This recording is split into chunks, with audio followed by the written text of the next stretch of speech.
Tēnā koutou te whānau, o Auckland Unitarians. Tēnā koutou nā manuhuri.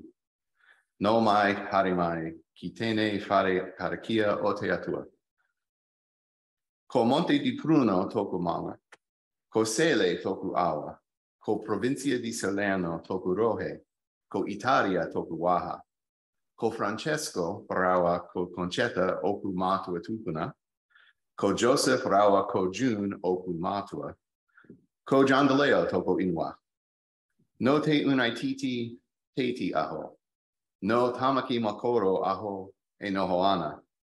Ko Tess toku hoawahine, toko rua aku tamariki. No rera, tēnā koto, tēnā tato katoa. Welcome all, church family and visitors, to this place of worship and fellowship made sacred by Auckland Unitarians for 120 years. Welcome also to those joining us remotely or watching the recording at a later time. My name is John DiLeo, and I'll be leading our service today. I'm from the United States and now live in Auckland with my partner and 2 children. As I stated in my whakapapa, I actually associate most closely with my ancestry in the Salerno province in Italy, where my grandparents grew up in a small town between the Sele River and Monte di Pruno.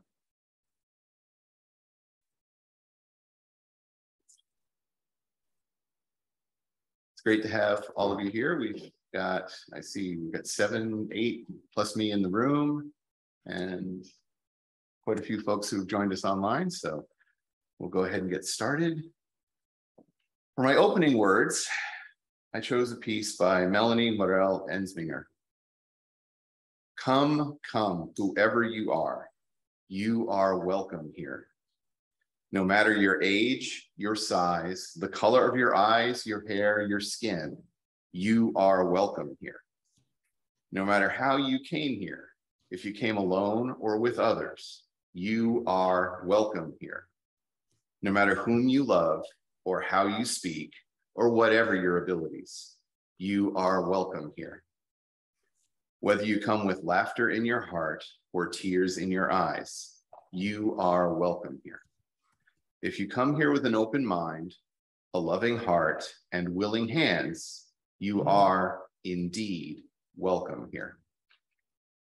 For today's opening hymn, I've selected number 318, We Would Be One. The video we'll be playing was produced by the UU Church of the Larger Fellowship. Well,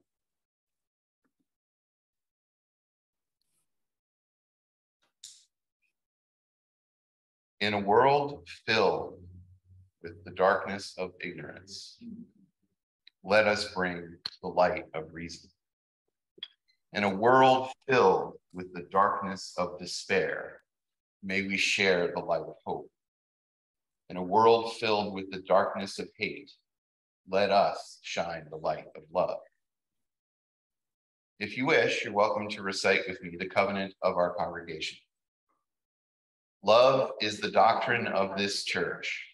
The quest for truth is the sacrament, and service is its prayer. To dwell together in peace, to seek knowledge and freedom, to serve humankind in fellowship, to the end that all souls shall grow in harmony. Thus do we covenant with each other and with our God.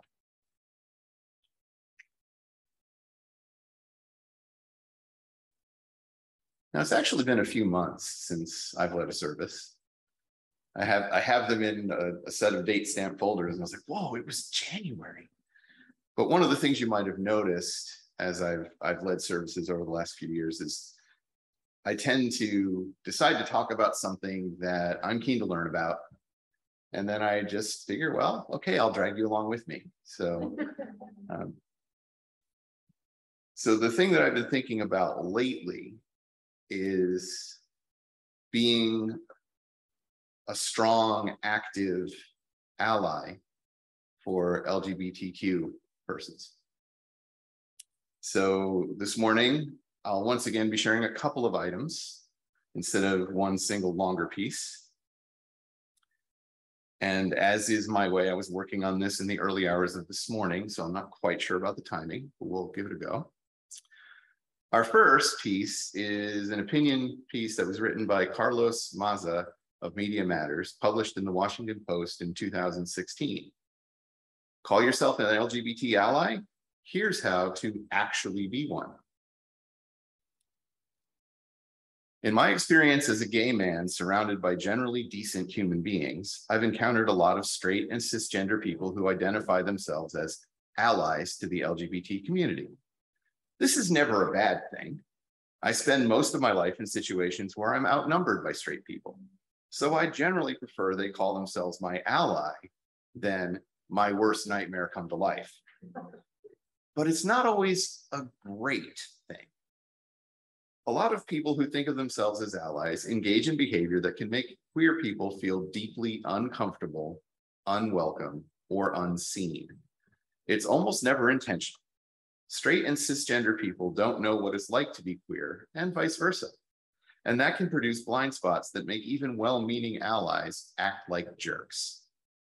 So if you're someone who identifies as an ally to the LGBT community, thank you.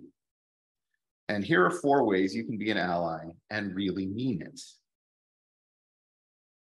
First, be aware of how much space you take up. It's awesome when straight and cisgender people want to visit queer spaces, bars, clubs, and nearly every coffee shop. A lot of us grew up feeling like outcasts. Seeing that you want to visit our world is a powerful experience. But try to imagine what it would be like if every time you went to a bar, groups of queer people were there commenting on how much they love straight people, how cute you all are, and how straight bars are so interesting and different. After a while, you'd get really annoyed. You'd be tired of feeling novel, of feeling different, when you're just trying to relax or flirt or get laid. And you'd be right. We feel that way too.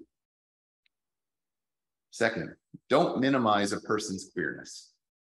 If I had a nickel for every time I heard a well-meaning friend say some version of, I don't even think of you as gay, I just think of you as a person, I could pay so many parking tickets. Every queer person relates to their queerness differently. For some, it's background noise. For me, it's a full orchestra doing a Celine Dion medley at max volume in my head at all times. Either way, telling someone that you don't acknowledge or think about their queerness is not kind or enlightened. At best, it makes a significant part of our identity feel like a footnote. At worst, it can make us feel like you think of our queerness as something that's better left unsaid. Third, let LGBT people disappoint you.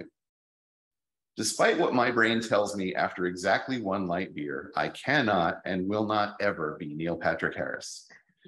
Media representations of LGBT people tend to be highly polished and unrealistic.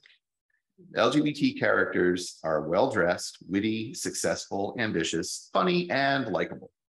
Sometimes they are noble victims, fighting righteously against clear-cut examples of discrimination. Other times, they're lovable sidekicks, existing mainly to support the straight main character or offer comedic relief. On one hand, it's cool to see positive depictions of LGBT people on TV. On the other hand, I ate hummus with a plastic fork all this weekend because I didn't want to deal with the anxiety of going to Trader Joe's. Most LGBT people will never be as impressive, interesting, or likable as the ones you see on TV. LGBT people are fully formed humans who struggle with work, our families, our romantic lives, and our own personal baggage. We are flawed, wounded, mean, thoughtless, inadequate, afraid of dying, confused, cranky for no reason, insecure, and lonely, just like every other human.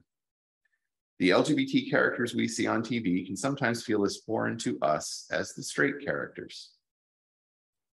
If you find yourself frustrated that LGBT people in your life aren't living up to the expectation you had for them in your mind, ask yourself where that expectation came from. Then let it go. Finally, being an ally is about more than policy. It goes without saying that there's a tremendous kind of overwhelming amount of work to do until LGBTQ, especially transgender, people are treated equally under the law. That is incredibly important, and being an ally obviously means contributing to that fight whenever and however possible. But I can't tell you how many times I needed an ally before I ever thought about laws or court cases. So much of the difficult parts of being LGBT exist outside of the legal system. Family rejection, street harassment, internalized shame, demeaning media representations, and countless other social stressors. And the frustrating truth is, even huge victories like legalizing same-sex marriage don't magically make things better. Queer people's feelings of rejection or shame, especially around a core part of their identities, can do a lot of long-term damage before and after they make it to the wedding chapel. And the experiences that do the most harm to queer people, such as being pushed away from their families or told they're abnormal by their classmates, usually look way less sensational than county clerks refusing to issue marriage certificates. As an ally, it's not your job to be a therapist or counselor, but it is your job to listen to the LGBT people in your life, to ask them how they're doing, to be aware that they may have gone through and might still be going through some things you don't understand, and offer support when you can. Keeping your heart open and an eye out for your LGBT brothers and sisters after the pride parties have ended and court cameras have turned off will go a lot further than votes or parade posters will ever do. My second item is an excerpt from the publication Being an LGBTQ Ally, published by the Human Rights Campaign Foundation in 2020. While the full document is a treasure trove of concise, informative explanations on a broad range of topics relevant to the LGBTQ community, I'm going to read just the parts that discuss coming out and how one striving to be an ally to an LGBTQ person should respond. What is coming out? Coming out is understood by many to mean the act of disclosing one's non-straight sexuality or non-cisgender gender identity to others. It is a term that has only come to be commonly used in the past 100 years, originally referring to gay men coming out into gay society in the 1930s. Now the tradition has evolved, and coming out refers to the process by which an individual tells people in their life about their gender and/or sexual orientation. Coming out is often framed in media and culture as a necessary step to acceptance and well-being. But for some, coming out may be worse than holding that information in. It is important not to pressure anyone to come out, as the timing of that decision rests solely with the person coming out and what feels right to them. Likewise, who a person comes out to is a decision to be made only by the person coming out. There are countless factors considered when deciding who to come out to, so it is important to not take it personally if someone does not come out to you. Remember that it's not about you, it's about them. So respect their decision and know that they will share that information with you if and when the time is right. You may be able to indicate that it is safe to come out to you by publicly showing your support for LGBTQ people and issues. Coming out has been the common term for someone who acknowledges being LGBTQ. However, it is important to note that this language centers those that someone is coming out to rather than the person coming out. It can give the impression that people who don't identify as cisgender or heterosexual are hiding something from society, rather than acknowledging how homophobia, biphobia, and transphobia create an unwelcoming environment. When publicly identifying as LGBTQ, someone is inviting people in to a part of their life, which should be protected and celebrated. We ask you to think about the perspective of inviting in, and consider also using language about being invited in to learn about someone's identity. Most LGBTQ people prefer to come out in their own ways and in their own time. Unfortunately, an LGBTQ person's sexual orientation or gender identity may be exposed without their knowledge or consent. Outing takes the decision-making out of the individual's hands, which can be painful, awkward, and even harmful for everyone involved. If someone has not come out to you, do not assume they do not trust or care for you. The person may not be ready, may not feel safe, or may still be coming to terms with their own sexual orientation or gender identity. Showing your support, acceptance, and respect for an LGBTQ person who has been outed can help the healing process and may help both of you build a stronger, more genuine relationship.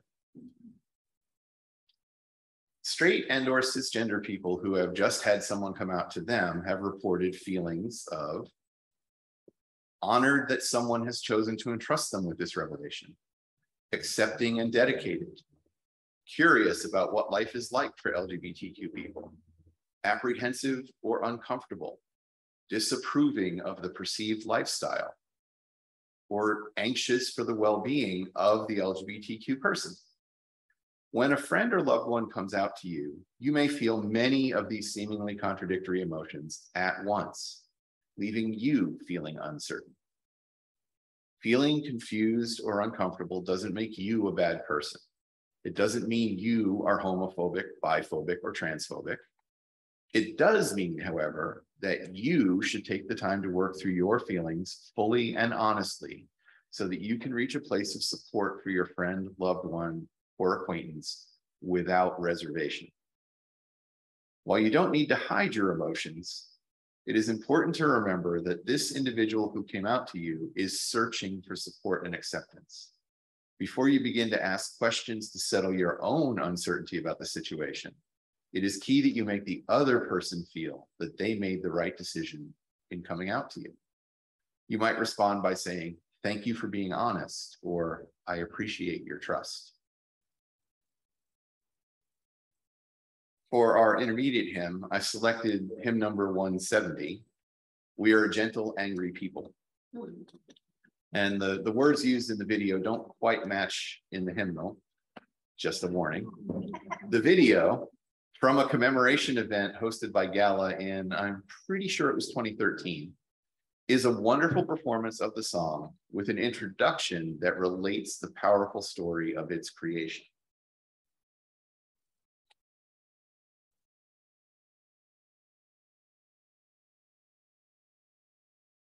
Hearing that background makes it sound even just that more powerful.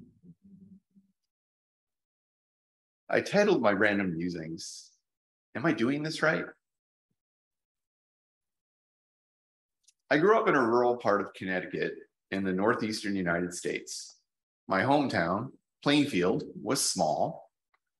The population was almost entirely white Europeans, and as far as those in authority in my life were concerned, everybody was cisgendered and straight. As was the social norm of the time, when someone we knew was gender nonconforming, we were all expected to act as though that fact didn't exist. Our parents referred to their gay and lesbian relatives and acquaintances as eccentric, and to their life partners as roommates. We were indoctrinated to the fact that being cisgendered and straight was the one true lifestyle choice, in much the same way as we were indoctrinated to believe our mainstream Christian sect was the one true religion. When I finally escaped my hometown and moved to Baltimore to attend university, my beliefs about what constitutes normal were challenged and began to shift gradually. Looking back now, I'd say I've considered myself to be a progressive liberal on social issues for at least the last 30 years. I do my best to speak openly and directly against what I perceive as narrow-minded views. When I became a parent, I knew it was important to teach and show my children that they should be respectful of everyone and make it clear to them that there is no such thing as a right or wrong gender or sexuality. We have always addressed their questions openly and honestly, been intentional about not shielding them from non-conforming identities, and made it clear we would love and support them no matter what. But as I quickly discovered, all of that was kind of just words. I wasn't really expecting either of our children would take us up on that. And when they both did in their own unique ways, I quickly realized I hadn't ever prepared myself to follow through on those words. Which brings me to today, sharing with you some of the things I've learned as I'm working through the transition from saying I'm an ally to being an ally. I'm not done by any means, and I still have a lot to learn. A key thing I have learned so far is that there's no one-size-fits-all way to be an ally to an LGBTQIA, that is lesbian, gay, bisexual, transgender, queer, intersex, and or asexual person. Nonetheless, there are lots of resources out there to help us say and do the right things. One such resource, produced by the LGBTQIA Resource Center at University of California, Davis, lists over 50 basic tips for expanding your allyship. Another, from University College London, boils things down to 7 ways you can be a better LGBTQ+ ally. And I'm going to summarize those 7. 1, be open to learn, listen, and educate yourself. Listen to your friends' personal stories and ask questions respectfully. Take it upon yourself to learn about LGBTQ history, terminology, and the struggles that the community faces today. 2, check your privilege. Understanding your own privileges can help you empathize with marginalized or oppressed groups. 3, don't assume. Someone close to you could be looking for support. Not making assumptions will give them the space they need to be their authentic self and open up to you in their own time. 4, think of ally as an action rather than a label. To be an effective ally, you need to be willing to be consistent in your support of LGBTQ rights and defend LGBTQ people against discrimination. It takes all members of society to make true acceptance and respect happen, and your open and consistent support will hopefully lead as an example to others. 5, confront your own prejudices and unconscious bias. Being a better ally means being open to the idea of being wrong sometimes and being willing to work on it. 6, know that language matters. When meeting new people, try integrating inclusive language into your regular conversations by using gender-neutral terms such as partner, and keep an eye on any unintentionally offensive language you may use every day. And perhaps most importantly, 7, know that you will mess up sometimes. Breathe, apologize, and ask for guidance. Likely, the person you are talking to will know that this process of unlearning is new to you and will appreciate your honesty and effort.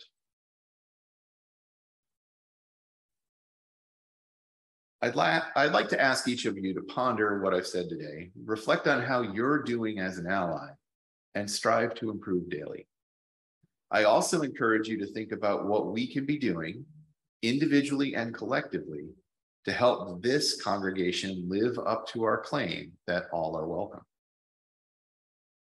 Are we considerate and respectful to our LGBTQ members? Are we careful not to make assumptions about a visitor's gender or sexuality and to avoid non-inclusive language in our conversations with them? Are we engaging with the local LGBTQ community organizations to learn the best ways we can be vocal, visible, active allies?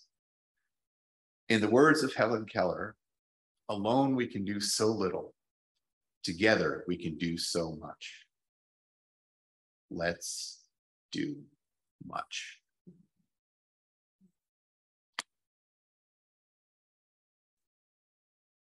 It's a little less fun to carry down the morning.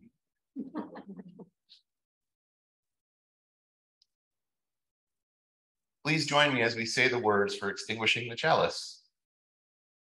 We extinguish this flame, but not the light of truth, the warmth of community, or the fire of commitment.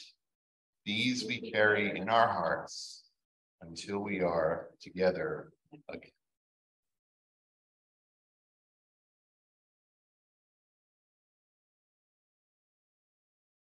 And our closing hymn is number 1000. It's that one. It's number 1014, Standing on the Side of Love. This recording was produced by Michael Tacey in 2020.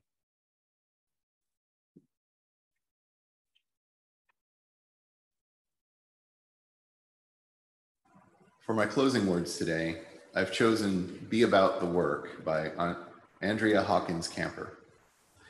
May we see all as it is, and may it all be as we see it. May we be the ones to make it as it should be, for if not us, who? If not now, when? This is answering the cry of justice with the work of peace. This is redeeming the pain of history with the grace of wisdom. This is the work we are called to do, and this is the call we answer now. To be the barrier and the bridge, to be the living embodiment of our principles, to be about the work of building the beloved community, to be a people of intention and a people of conscience. Here are a couple of questions to get our discussion started. In what ways do you feel you've been a good ally to members of the LGBTQIA+ community? In what ways do you feel you've fallen short? What can we do individually or as a congregation to be better allies? Ready? Go.